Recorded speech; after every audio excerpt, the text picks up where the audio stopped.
రాష్ట్రంలో ఈ మధ్యన తిరుమల లడ్డు చుట్టూ రాజకీయాలు నడుస్తున్నాయి. తిరుమల లడ్డు విషయంలో వైఎస్ఆర్ కాంగ్రెస్ పార్టీని బదనాం చేసేందుకు కూటమి నేతలు తీవ్ర ప్రయత్నాలు చేస్తూనే ఉన్నారు. ఓవైపు ఫైనల్ ఛార్జ్ షీట్లో ఎలాంటి యానిమల్ ఫ్యాట్ లేదని చెప్పి తేలినా సరే ఇంకా అదే అంశాన్ని కొనసాగించే ప్రయత్నంలో భాగంగా మరిన్ని ప్రచారాలు చేస్తుంది కూటమి ప్రభుత్వం. సో ఈ నేపథ్యంలో అసలు రాష్ట్రంలో ఏం జరుగుతుంది, తిరుమల లడ్డు వ్యవహారంలో ఆరోపణలు, అన్ని అంశాలపై మాట్లాడేందుకు మనతో వైఎస్ఆర్ కాంగ్రెస్ పార్టీ అధికార ప్రతినిధి రేగిడి లక్ష్మణరావు ఉన్నారు. సార్ నమస్తే సార్. నమస్తే సార్. సార్ చెప్పండి సార్, ఏంటి సార్ తిరుమల లడ్డు అంశం ఇంకా రాజుకుంటూనే ఉంది.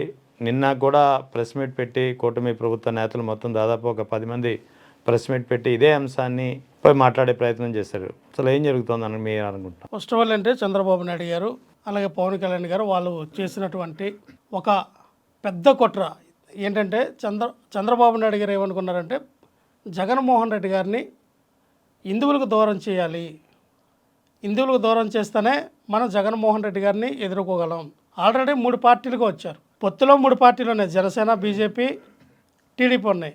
ఇంటర్నల్గా 4-5 పార్టీలతో వచ్చారు. ఈసారి 10 పార్టీలతో వచ్చినా సరే గెలవలేము అని వాళ్ళు నిర్ధారణ ఏం చేశారంటే జగన్మోహన్ రెడ్డి గారిని హిందువులకు దూరం చేయాలని ఒక కాన్సెప్ట్ వీళ్ళు పట్టుకొని ఏం చేశారంటే గతంలో ఎలాగైతే వైఎస్ రాజశేఖర రెడ్డి గారి మీద లేనిపోయినటువంటి ఆరోపణలు చేశారు. గతంలో మనం చూసాం, వైఎస్ రాజశేఖర రెడ్డి గారు తిరుమల తిరుపతి దేవస్థానంలో 7 కొండలు కాదు 2 కొండలు అని చెప్పి అన్నారని దాన్ని ప్రజల్లోకి తీసుకెళ్ళి ఎంతో అబద్ధ ప్రచారం చేశారు. కానీ ఏమైంది, అక్కడ కూడా వాళ్ళకి భంగపాటు ఎదురైంది. ఎందుకంటే ఎవరైతే జయచంద్ర నాయుడు అనే చంద్రబాబు నాయుడు గారు ఒక ప్రియశిష్యుడు ఆ రోజున హైకోర్టుకి వెళ్ళి పిటిషన్ దాఖలు చేసి ఇక్కడ ఎలక్షన్ జరగాలి తిరుమల తిరుపతి దేవస్థానం కొండపైన అని చెప్పేదైతే ఆ రోజున లేదని చెప్పి ఇక్కడ ఎటువంటి ఎలక్షన్లు మాత్రం జరగకూడదని 27.5 చదరపు కిలోమీటర్లో ఉన్నటువంటి పరిధిలో మొత్తం కలిపి కూడా ఒక జీవో అనేది రిలీజ్ చేశారు.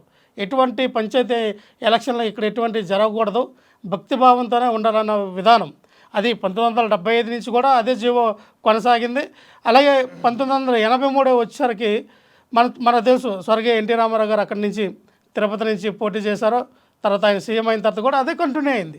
మళ్ళీ వైఎస్ రాజశేఖర రెడ్డి గారు ఎప్పుడైతే మరి 2004లో ఆయన సీఎం అయిన తర్వాత అక్కడ ఉన్నటువంటి కొంతమంది ఈ యొక్క సాధువులు లాంటి వ్యక్తులు ఎవరైతే అంటే టీటీడీకి అనుకూలంగా ఉన్నటువంటి వ్యక్తులు, భక్తి భావజాలంతో ఉన్నటువంటి వ్యక్తుల్ని కొంతమంది పిలిపించి అప్పుడు 333.7 చదరపు కిలోమీటర్లో ఒక జీవో తీసుకొచ్చి ఆ రోజున చెప్పారు. 747 జీవో రిలీజ్ చేశారు. ఏమని, తిరుమల తిరుపతి దేవస్థానం 7 కొండలతో కలిపి ఉంటుందని చెప్పి ఒక జీవో రిలీజ్ చేశారు. అది వైఎస్ రాజశేఖర రెడ్డి గారు చేశారు.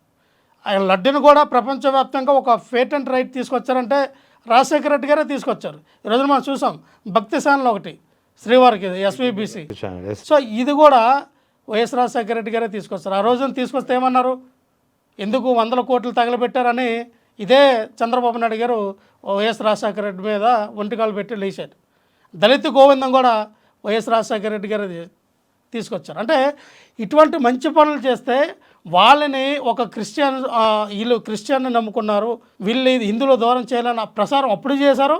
రాజన్న కొడుకైన జగన్మోహన్ రెడ్డి గారి మీద ఇప్పుడు కూడా అదే రకమైనటువంటి ఆలోచన విధానంతో ఇగో మళ్ళీ లడ్డూలో కొవ్వు కలిసింది, పంది కొవ్వు, గొడ్డు కొవ్వు, చాప కొవ్వు కలిసిందని చెప్పి ఒక అసత్య ప్రసారం అనేది తెరపైకి తీసుకొచ్చిన చంద్రబాబు నాయుడు ఈ రోజున అడ్డంగా దొరికిపోయాగానే ఏదైతే ఎన్డీడీబీ రిపోర్టు, ఎన్ఐఆర్ఐ రిపోర్ట్ ఇచ్చినటువంటి ఏదైతే రిపోర్ట్లో ఎటువంటి కొవ్వు పదార్థాలు కలవలేదు అని చెప్పి వచ్చినటువంటి సిబిఐ సిట్లో ఏదైతే నివేదిక వచ్చిందో ఛార్జ్ షీట్లో వాళ్ళందరూ కూడా ఈ రోజున డిఫెన్స్లో పడిపోయారు. పవన్ కళ్యాణ్, చంద్రబాబు నాయుడు, నారా లోకేష్ వీళ్ళందరూ డిఫెన్స్లో పడిపోయి నేను ఏం చేశారంటే ఇదేదో మనకి బొమరాంగ్ అయ్యి మళ్ళీ మనమే ఇబ్బంది పడతామని చెప్పి వాళ్ళు ఒక 9 మంది, ఒక పక్క బీజేపీ నాయకుడు మాధవరావుతో, ఒక పక్కన పవన్ కళ్యాణ్ గారు వెళ్ళి చంద్రబాబు నాయుడు గారిని కలిసి, నారా లోకేష్ గారు అటే చూస్తే సత్యకుమార్ గారు, చూస్తే నాదన్ల మనోహర్ గారు, నారాయణ మొత్తం కలిపి ఒక 9 మంది నిన్న ప్రెస్ మీట్ పెట్టారు. ఎందుకు పెట్టారు ప్రెస్ మీటు? మీకు ఎందుకు అంత భయం అంటే ప్రజల్లో ఇది మీరు ఆడిన కుట్ర అని అర్థమైపోయింది. మీ మీద సీదరింపులు మొదలయ్యి మీ మీద ఆగ్రహావేశాలతో ప్రజలు ఉన్నారు, భక్తులు ఉన్నారు.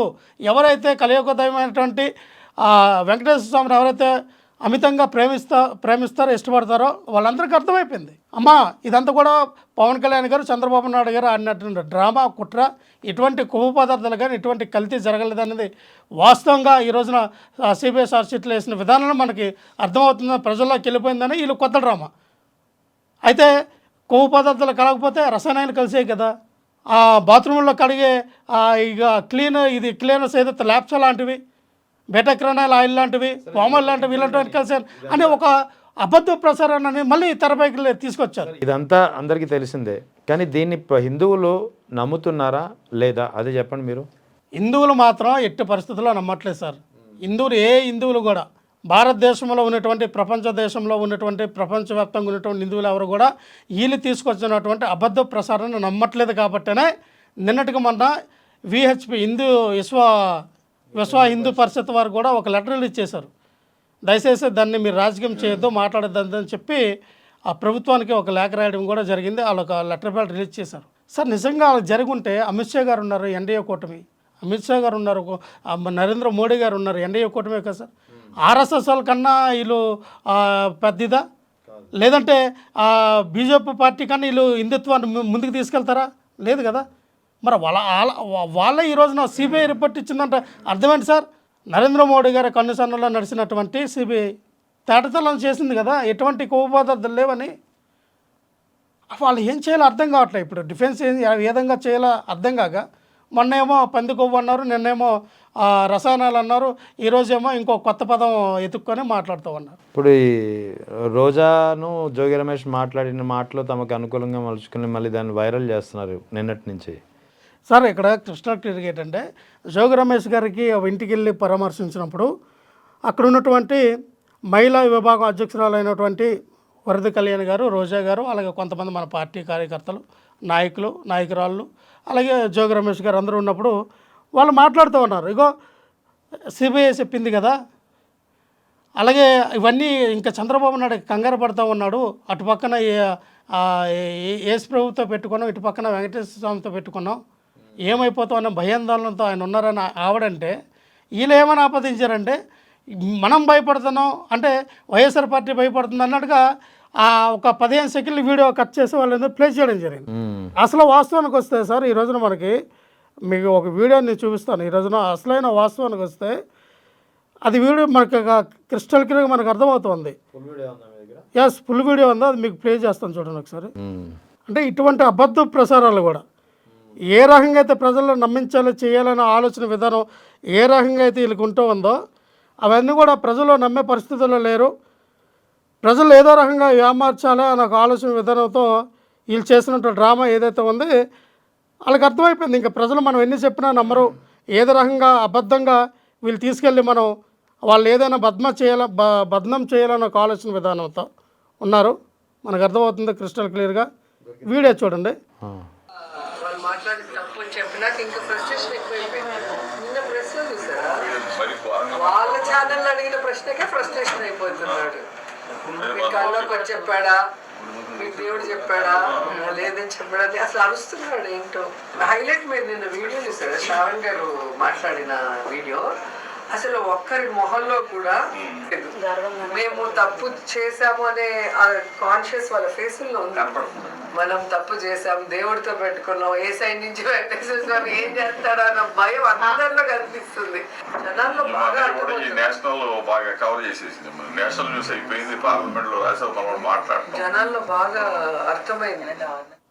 ఇంకా వాళ్ళకి సిబిఐ కూడా వాళ్ళు మాట్లాడి ఇది ఒరిజినల్ వీడియో సార్. ఇది మీకు పంపిస్తాను, మీరు ప్లే చేయండి. అందులో దాంట్లో కూడా అంటే ఒక నిజాన్ని అబద్ధం ఎలా చేయాలో చంద్రబాబు నాయుడు తెలుసు, అబద్ధాన్ని నిజం ఎలా చేయాలో చంద్రబాబు నాయుడికి, వాళ్ళ కూటమి నాయకులకి, వాళ్ళకు ఉన్నటువంటి కుల మీడియా, కులం పత్రికలకు కూడా తెలుసు. అందుకని ఈ రోజున అబద్ధాన్ని నిజాన్ని అబద్ధాలుగా ప్రసారం చేస్తూ ఉన్నారు. ప్రజలు గమనిస్తారు సార్. నిజం అనేది ఈ రోజున తెలియకపోవచ్చు, రేపొద్దున తెలుస్తుంది. నిజం నొప్పి లాంటిది. అబద్ధ ప్రసారం ముందుగానే అవ్వచ్చు. ఏం చేశారు నిన్నల్లా అటు చూస్తే వైవి సుబ్బారెడ్డి గారు ఒప్పేసుకున్నారు, నేషనల్ మీడియాలో మాట్లాడారు ఆయన అన్నారు. ఆయనే ఒప్పేసుకోవాలా, ఆయన ఏం చదివారు? ఏదైతే సిబిఐ సిట్వారో దర్యాప్తులో పెట్టినటువంటి అంశాలను ఆయన ప్రస్తావించారు. కొవ్వు పదార్థాలు కలవలేదు, వాళ్ళు ఇలాగా పలానా రసాయన పదార్థాలు కలిసాయని అభయోగంలో రాశారు ఆయన చదివారు.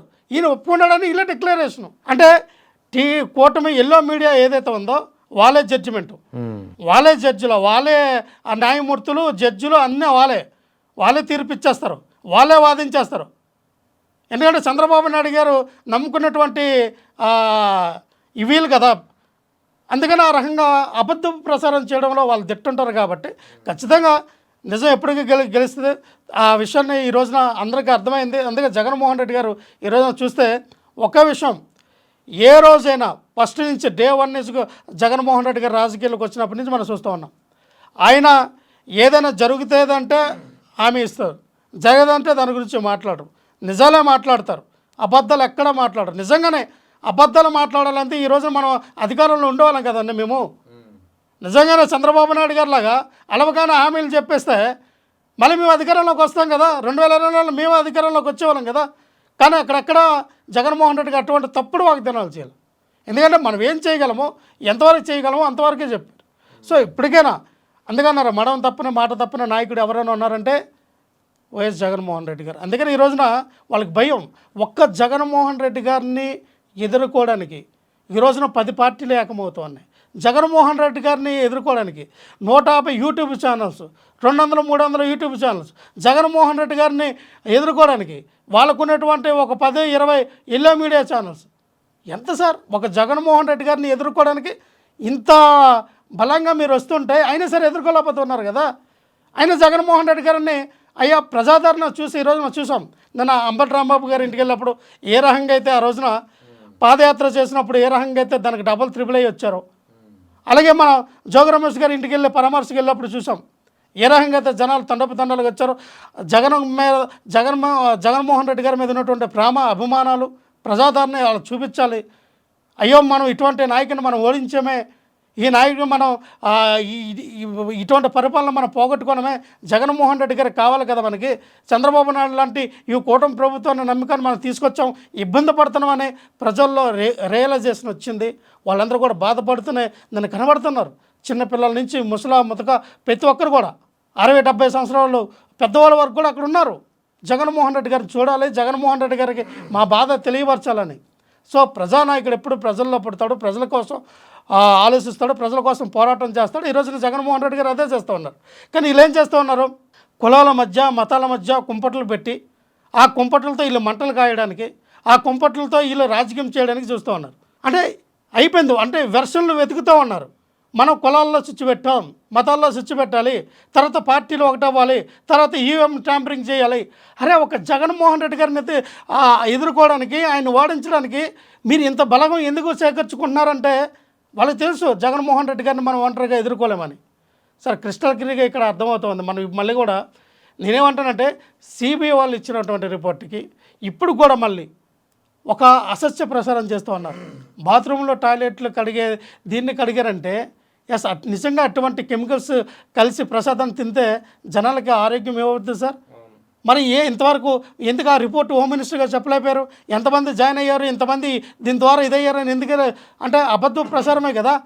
అంటే దేవుడి ప్రసాదాన్ని కలియుగదైనటువంటి వెంకటేశ్వర స్వామి యొక్క ప్రతిష్టను భంగపరచడానికి ఎంత దుర్మార్గమైనటువంటి చర్యలు చేస్తూ ఉన్నారో మనకు అర్థమవుతుంది. చాలా డెలిబరేటెడ్గా ఆయన భాషలోనే మాట్లాడదాం. నన్ను అన్నారు చాలా డెలిబరేటెడ్గా మీరు ఇది చేశారని. ఈరోజు మీరు చేస్తుందంటే చాలా డెలిబరేటెడ్గా కదా మీరు మాట్లాడే విధానం కానీ, మీరు చేస్తున్నటువంటి ఈ ఉద్దేశపూర్వకమైనటువంటి మాటలు కానీ ఇవన్నీ కూడా జగన్మోహన్ రెడ్డి గారిని ఇరకాటంలో పెట్టాలి. రాజకీయంగా ఆయన్ని రాజకీయం చేయకుండా చేయాలని ఆలోచన విధానంలో ప్రతి ఒక్క రకంగా ఆయన అడ్డుకునే విధానం మీరు చేస్తూ ఉన్నారు తప్ప ప్రజా పరిపాలన అయ్యేది, ప్రజల కోసం పరిపాలన అయ్యేది, నిరుద్యోగుల కోసం, రైతుల కోసం, కార్మికుల కర్షకుల కోసం, రాష్ట్ర డెవలప్మెంట్ కోసం పరిపాలన అయ్యేది ఏం కనబడట్లేదు కదా. రైట్. ఇప్పుడు మరో ఏడాదిన్నరలో వైఎస్ జగన్ పాదయాత్ర ప్రారంభం కానుంది. ఇప్పటికే ఆయన అనౌన్స్ చేశారు. సో ఈ పాదయాత్ర ఎలా ఉంటుందని మీరు భావిస్తున్నారు? డెఫినెట్గా సార్ మనం చూసాం. మనం ఏదైతే సిద్ధం సభలో ఎలక్షన్ ముందు జగన్మోహన్ రెడ్డి గారు పెట్టిన సిద్ధం సభలు చూసాం. గతంలో చేసినటువంటి ప్రజా సంకల్పం పాదయాత్ర ఏదైతే జగన్మోహన్ రెడ్డి గారు చూసారో అది కూడా మనం చూసాం. సుమారు 3,300 చిల్లర చేసినటువంటి పాదయాత్ర. సో ఈరోజు కూడా జగన్మోహన్ రెడ్డి ఏమన్నారు 1.5 ఇయర్లో మరి అంటే 2027 నుంచి మొదలుపెట్టే ఈ పాదయాత్ర దానికి మించి ఉంటుంది. ప్రజాదరణ మనం చూసాం.